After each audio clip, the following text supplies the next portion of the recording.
నమస్తే welcome to CM times news. Annamayya జిల్లా వాల్మీకిపురం మండలం తాటిగుంటపల్లి దగ్గర ఏపీఐఎస్సీ లేఅవుట్ లో ఎంఎస్ఎంఈ పారిశ్రామిక వాడను పీలేరు ఎమ్మెల్యే నల్లారి కిషోర్ కుమార్ రెడ్డి ఘనంగా ప్రారంభించారు. కార్యక్రమానికి ముఖ్య అతిథులుగా పాల్గొన్న అన్నమయ్య జిల్లా కలెక్టర్ చామకూరి శ్రీధర్, ఏపీఐఎస్సీ అధికారులు పాల్గొన్నారు. పారిశ్రామిక వాడలతో పారిశ్రామికవేత్తలకు అనుకూలమైన పరిస్థితులు కల్పించడమే లక్ష్యంగా ముఖ్యమంత్రి చంద్రబాబు నాయుడు నేతృత్వంలో ఒక కుటుంబం ఒక పారిశ్రామిక వాడ అన్న నినాదంతో కొత్త శకానికి ఆంధ్రప్రదేశ్ మార్గదర్శకం వహిస్తుందని, రాష్ట్రాన్ని స్వర్ణాంధ్రప్రదేశ్ గా చేయాలన్న ఉద్దేశంతో 175 నియోజకవర్గాల్లో ఎంఎస్ఎంఈ పారిశ్రామిక వాడలను ప్రారంభించి అన్ని ప్రాంతాల నియోజకవర్గ ప్రజలకు అభివృద్ధి పదంలో నడిపించడమే ముఖ్యమంత్రి చంద్రబాబు నాయుడు లక్ష్యమని ఎమ్మెల్యే కిషోర్ కుమార్ రెడ్డి పేర్కొన్నారు. భూములు ఇచ్చిన రైతుల కుటుంబాల్లో చదువుకున్న వారికి ఉద్యోగ అవకాశాలు కల్పించాలని ఆయన తెలిపారు.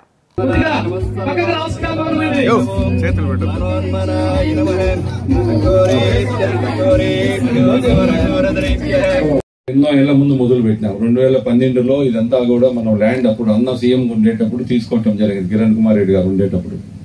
ఈ రోజు ఒక మంచి పని చేయాలంటే ఎన్ని దినాలు పడుతుందో మీకు తెలియాలి. మీరేమనుకుంటారంటే రాజకీయ నాయకులు ఒక మంచి పని చేయాలంటే అన్ని దినాలు పడుతుంది, ఎన్నో ఏళ్లు పడుతుంది. రావత్ గారు కలెక్టర్ గా ఉండేటప్పుడు 2004లో మా విలేజ్ లో సిఆర్పిఎఫ్, బిఎస్ఎఫ్, ఐటీబీపీ 2004లో మొదలు పెట్టిన కలెక్టర్ గారు. 2004లో ఇది 2024. ఈ రోజు దగ్గర దగ్గర 600 కోట్లతో బిల్డింగ్ అన్ని కావటం అంటే 20 ఏళ్లు పట్టింది. సిఆర్పిఎఫ్ బెటాలియన్ కానీ, ఐటీబీపీ కానీ, బిఎస్ఎఫ్ కానీ ఆ రోజు రావత్ గారితో మాట్లాడి అన్న చీఫ్ విప్ ఉండేటప్పుడు ఆ రోజు మనం ల్యాండ్ అంతా కూడా మా విలేజ్ లో తీసుకొని 600 ఎకరాలు సిఆర్పిఎఫ్ గీయటం జరిగింది. తర్వాత చిదంబరం గారు ఇక్కడికి వచ్చి మనకు అది శాంక్షన్ చేయటం జరిగింది. అప్పుడు ఈ రోజు 20 ఏళ్లు పట్టింది ఈ బిల్డింగ్స్ అంతా కూడా అయ్యేదానికి. అంటే ఒక కుగ్రామంలో ఒక 600 కోట్ల రూపాయలతో బిల్డింగ్లు కట్టినారంటే మనం మొత్తం చేసుకోవచ్చు ఏ విధంగా మనము ఈ ప్రాంతాన్ని అభివృద్ధి చేయాలనే ఉద్దేశంతో చేయటం జరిగింది. ఇక్కడ కూడా 1200 ఎకరాలు ఆ రోజు తీసుకోవటం జరిగింది ఏపీఐసి భూములు. అప్పుడు రేట్లు కూడా లేవు, రైతులు కూడా ఏం బాధపడాలి అంతగా వాస్తవంగా. ఇప్పుడు 1 ఎకరా తీసుకోవాలంటే కూడా చాలా ఇబ్బంది. ఇవన్నీ చేసిన దానివల్ల మీకు విలువ వచ్చింది.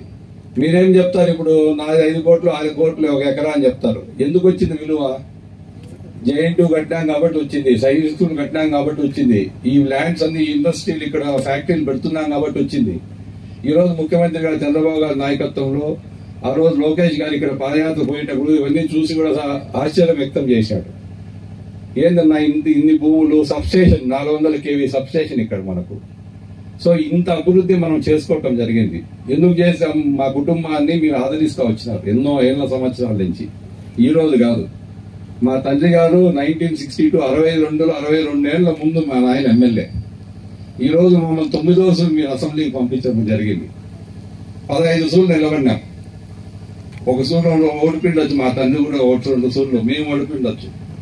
9వ సూరు ఈ రోజు మమ్మల్ని ఆశీర్వదించి అసెంబ్లీకి పంపించినారు. మా కుటుంబం పైన మీకు అంత నమ్మకం. కష్టకాలంలో మీరున్నారు.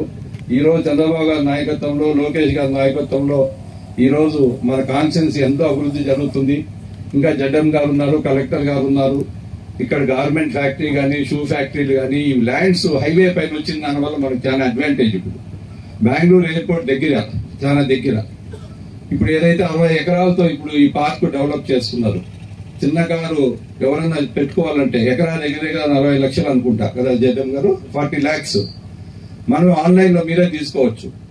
ఏ ఫ్యాక్టరీ పెట్టాలా, ఏం పెట్టుకోవాలనేది మీరు ప్లాట్ల ప్రకారం తీసుకోవచ్చు. ఎస్సీలకైతే జగన్ గారు చెప్పినట్లు ఇంకా తక్కువ రేటుకు, కాబట్టి 75%కే సబ్సిడీ అంతా కూడా. కాబట్టి ఇవన్నీ వస్తే ఉద్యోగ అవకాశాలు వస్తాయి, రాష్ట్రం అభివృద్ధి జరుగుతుంది. చంద్రబాబు గారి నాయకత్వంలో ఈ ల్యాండ్ ఉపయోగపడుతుంది. పీలేరు మధ్యలో కూడా మనం అప్పుడు 600 ఎకరాలు తీసుకోవటం జరిగింది. దాన్ని అప్పుడు ముందు ప్రభుత్వము ఏం చేశారంటే ఇళ్లకిచ్చి దాన్ని కొంచెము పద్ధతి లేకుండా చేసిన దానివల్ల పీలేరు సైట్ అంతా కూడా స్పాయిల్ అయిపోయింది. జగన్ గారు పీలేరు సైట్ అప్పుడు 600 ఎకరాలు అప్పుడు మనం అక్వైర్ చేసింది. ఆ ఇళ్లకి ఇచ్చి 1.5 సెంటు లెక్క 8,000 ఇండ్లు ఇచ్చేసి దాన్ని అంతా గబ్బు పట్టించేశారు. అప్పుడు అది ఎట్లా చేయాలనేది, ఇంకా మిగతా ల్యాండ్ అంతా మనం ఏం చేయాలనేది కొంచెం ఆలోచించాలి. ఇప్పుడు వాస్తవంగా చెప్తున్నా, ఈ భూమి ఇప్పుడు అక్వైర్ చేయాలంటే అయ్యాపోయిందా చెప్పండి?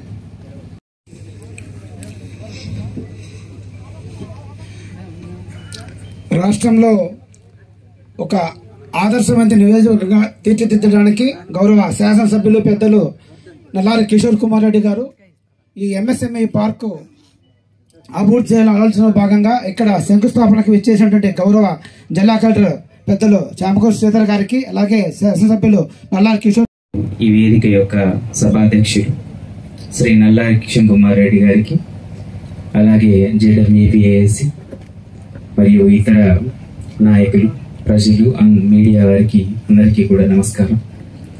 ఈ నెల మే 1వ తారీఖున గౌరవనీయులు మన ముఖ్యమంత్రి గారు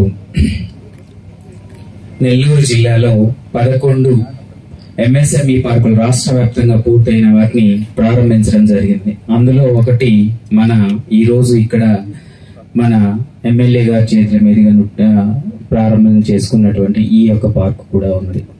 దాంతోపాటు 39 పార్కులకు శంకుస్థాపన కూడా చేయడం జరిగింది. తద్వారా అవి కూడా 2027-28 లోపల పూర్తవుతాయి. మరొక ముఖ్య ఉద్దేశం, రాష్ట్ర వ్యాప్తంగా 175 నియోజకవర్గాల్లో కూడా ప్రతి నియోజకవర్గంలో కూడా ఒక ఎంఎస్ఎంఈ పార్క్ ఉండాలనేది ప్రధాన ఉద్దేశం. దాంట్లో భాగంగా మన జిల్లాలో మిగిలిన ఎక్కడైతే ఇంకా ప్రారంభం లేవో, ఎంఎస్ఎంఈ లేవో, ఆ 4 నియోజకవర్గాల్లో కూడా భూమిని గుర్తించడం జరిగింది, ప్రభుత్వానికి నివేదించడం జరిగింది. ఇవన్నీ కూడా 2028 నాటికి పూర్తి చేసుకోవడం జరుగుతుంది. సో తద్వారా మన రాష్ట్రంలో, మన జిల్లాలో, మనం వెనుకబడ్డటువంటి మన ప్రాంతంలో అనేక మందికి కూడా పారిశ్రామికవేత్తలుగా అవకాశం ఇవ్వడం, వారికి అభివృద్ధిలో భాగం చేయడం అనేది ప్రధానంగా మనకు ఉద్దేశంగా కనిపిస్తుంది. మరి ఈ రోజు ఇక్కడ 89.72 ఎకరాల్లో మనం ఎంఎస్ఎంఈ పార్కుని మన ఎమ్మెల్యే గారి చేతుల మీదుగా ప్రారంభించడం జరుగుతుంది. మరి ఈ ప్రాంతంలో ఉన్నటువంటి ఈ పార్కుని అందరూ కూడా సద్వినియోగం చేసుకోవాలని కోరుకుంటూ సెలవు తీసుకుంటున్నాను. Thank you.